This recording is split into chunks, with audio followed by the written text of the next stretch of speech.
কাল কিয়ামতের দিনটা বড় ভয়ঙ্কর হবে, এত ভয়ঙ্কর বন্ধু। আমার নবী বলেছেন উলঙ্গ অবস্থায় মানুষগুলো হাসুরের ময়দানে একত্রিত হবে রে। ও বন্ধু, প্রত্যেকের কবর থেকে ওই হাসুরের ময়দানটা কমপক্ষে 50,000 বছরের রাস্তা হবে রে বন্ধু। এই জন্য নবী যখন মেরাজের রজনীতে বোরাক দেখেছিল, আমার নবীকে আল্লাহ দাওয়াত দিয়েছে, বোরাক দেখে আমার নবী এত ক্রন্দন করেছিল, মনে হয়েছিল যেন আমার নবীর চক্ষু মুবারক দুইটা ঝর্ণা হয়ে গেছে।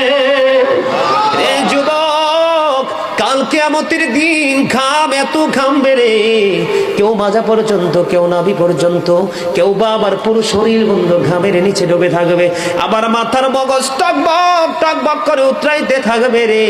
আল্লাহ বলেছেন লা ইয়ামুতু, people will not die that day, সেদিন মানুষ আর মরতে পারবে না।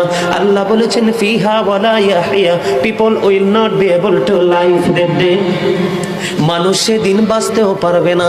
আবার আল্লাহ বলেছেন অমাহুম আনহা বিগাইবিন, people will not be able to escape that day, সেদিন মানুষ সেখান থেকে পালিয়ে যেতেও পারবো না রে। দুর্গাপুরের যুবক, হাদিস শরীফের মধ্যে এসেছে কাল কিয়ামতের দিন আল্লাহর আরশের ছায়া ছাড়া কোনো ছায়া থাকবে না। ওই কাল কিয়ামতের দিন এই দুর্গাপুরের যুবকগুলো চাইয়া দেখেন চাতক পাখির মতো বসে আছে। আমার কাছে এত সুন্দর লাগে রে যুবক, আমার হৃদয়টা ঠান্ডা হয়ে গেছে, কলিজা ছুঁয়ে গেছে তোমাদের উপস্থিতি এবং মনোযোগ। আল্লাহ রাব্বুল আলামিন হাদিস শরীফের মধ্যে এসেছে কাল কিয়ামতের দিন আর 7 শ্রেণীর মানুষকে আল্লাহর আরশের ছায়ার নিচে জায়গা দিবে রে। এর মধ্যে বিশাল একটা টিম থাকবে পৃথিবীর যুবকেরা।